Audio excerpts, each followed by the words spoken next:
Hello guys! Welcome back again to my channel. Kayo po ay nasa munting Hardiness Sir Mio Vlogs. Namiss ko po kayong lahat. Nawa po ay nasa mabuti tayong kalusugan, kalagayan sa mga oras na ito. And for today's update and for today's video ay ibabahagi ko ang top 3 na halaman for abundance and prosperity.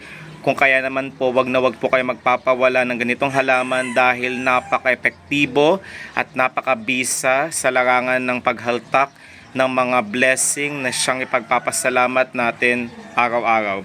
Dumako po tayo dito sa aking maliit na halaman. Ito po yung tinatawag na Silver Sword Philodendron or tinatawag na Philodendron hastatum po. Bagamat napakaliit po ng kanyang postura, ay napakaganda ng kanyang kulay, silver na silver po. Ito po is napaparami po sa pamamagitan po ng stem cutting.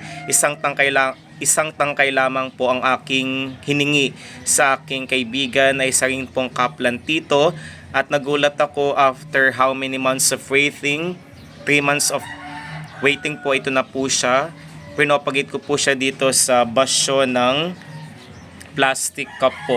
So I'm planning to repot this in a large container. Inaantay ko lamang po yung aking binili na planter or paso doon sa Lazada. So match na pang kulay na silver sword na halaman na ito sa ating puting pot.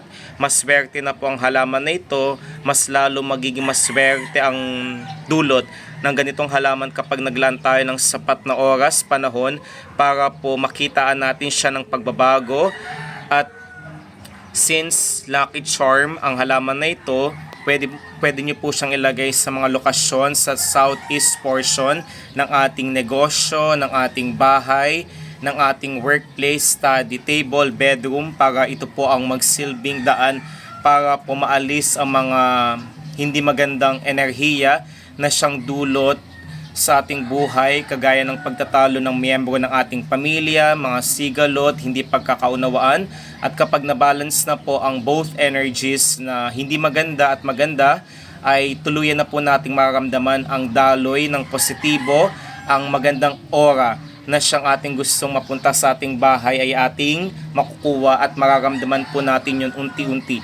Ang mga halaman po ay ang siyang tumutulong para po alisin ang mga not so healthy vibration energies na dulot ng ating kapitbahay, ng panauhin at ng ating miyembro ng ating pamilya. Napakaganda po, di ba? I-focus po natin para makitaan po natin siya ng kagandahan po. Ito na po ang kanyang pinaka-top side view portion po. Ayun siya guys. So hindi po kayo magsisisi kapag meron po kayong ganitong halaman na silver sword philodendron sa ating bahay. Then next po, hindi po nawawala ang mga Syngonium podophyllum. Ang ganitong variety ay tinatawag na moonshine Syngonium po. Sila po is napaparami rin po sa pamamagitan po ng stem cutting. Wag din po kayo nang magpapawala dahil napaka-drought tolerant, madaling alagaan. So hindi niya po kailangang diligan everyday. Lucky charm, vash to feng shui houseplant po ang lahat ng uri at variety at cultivars ng Syngonium podophyllum. Ito po is naparami ko po sa pamamagitan din po ng stem cutting. Marami na po siyang suloy or supling ang siyang visible sa ating pinaka-mother plant. Kung kaya naman po, ready na po ito at handa na po ito sa ating propagation or pagpaparami. Kapansin-pansin po dito sa kanyang pinakababang portion ay marami na po siyang ugat. So I'm planning to propagate even more dahil may pagbibigyan po ako ng ganitong halaman. Isahin po sa aking mga kaibigan na si Tadeo Talan Vlogs. So ayan po. So nakakaganda ang ganitong kulay dahil po ang kanyang foliage or dahon po ay nag-range po sa mismong mint green, dark green to cream or white ang kanyang pinakadahon po.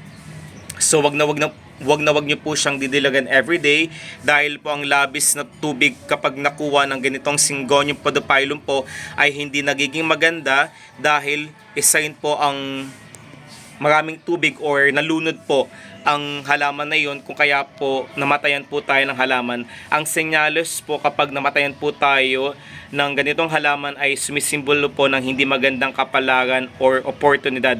Kailangan po natin siyang i-check ang status ng lahat po ng mga halaman, ang status ng kanyang lupa, temperature, humidity levels ng lupa, ang pagdidilig po, situate po na tamang-tama lamang po ang tubig na ipinandidilig po or nararanasan ng ating mga halaman, particularly ng ganitong philodendron, silver sword, ng moonshine na halaman na ito.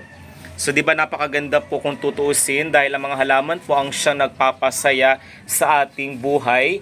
At kapag na-balance na po ang mga energies na iyon, ay mararanasan na po natin ang mga matutumal na blessing po ay napakaraming blessing. Hindi po talaga mawaglit, mapatid ang mga halaman dahil po marami po siyang ibinibigay na kaswertihan at kasaganahan sa ating buhay. Kung kaya naman po, maglaan po tayo ng enerhiya, ng oras para po masiguro na lumalaking maganda, malusog at napakaganda ang ating mga halaman na ito. Then dito po, ito po yung tinatawag na Dracaena golden dust dahil po ang kanyang dahon po ay napakaganda dahil na rin po may mga batik-batik na mismong gold sa mismong mature na dahon. Ang other name po na ganitong golden dust Dracaena po ay sinatawag din po na Japanese bamboo. So ang ganitong halaman po ay pinarami ko sa pamamagitan din po ng stem cutting at pinarami ko po siya at inilagay ko lamang po siya dito sa basyo ng aming suka. Yung vinegar po, yung container ay hindi ko po siya tinapon. Kung may mga ganong container po tayo, imbis na itapon po natin sila, ay gawin po natin silang planter para po sa ating propagation ay madali po tayong makatulong para sa ating mother nature, para sa sustainability ng kanyang environment, ng kanyang location, at para po masiguro po natin na tumatagal po ang ganitong basyo dahil po pwede po siyang i-reuse bilang planter para sa ating mga future propagation. Ang nasabing Japanese bamboo po ay napakagandang ilagay saan mang lokasyon, wag na wag lamang po doon sa northwest portion or southwest portion ng ating bahay, negosyo, workplace, bedroom at dining table dahil doon po ang paglubog ng araw at yun po ang sumisimbolo ng hindi magandang kapalaran or oportunidad. Ang mga lucky feng shui house plant, Vastu house plant din po, lucky charm na mga halaman po ay inilalagay po sa isang lokasyon na sinisinagang ng araw, particularly ng southeast at northeast portion dahil yun po ang tumbukan ng isang magandang oportunidad para sa isang maaluwan na pamumuhay dahil po ang senyalis po ng pagsikat ng araw po ang siyang sumisimbolo ng pag-asa, ng kagalingan, ng prosperidad, ng isang magaan na daloy ng positibong enerhiya na siyang tutulong para pumadali nating makuha ang ating mga intensyon sa buhay, mga panalangin at pangarap sa ating sarili po. So, ang ganitong halaman na Japanese bamboo po ay namumulaklak po, kumpul-kumpul na puting bulaklak po at ang aroma ng ganitong halaman po na bulaklak ay napakaganda at kapag nalanghap nyo ang pinaka-amoy ng ganitong bulaklak ay ito po ang makakapag-release ng ating tension, ng conflicts, arguments, ng stress na ating dinadala. At kapag nalanghap po natin ang magandang at mabangong aroma nito ay tuluyan pong nagiging magaan po ang ating pakiramdam dahil po inaalis niya po ang mga not so healthy vibrations, bad energies, bad omen, mga unhealthy vibration or energies na dulot sa ating buhay ay hindi maganda. Short update lamang po ito. Maraming salamat po sa walang sawang pagmamahal at suporta. Ingat po tayong lahat. Naway sa lahat ng bagay, ang Diyos ay laging papurihan.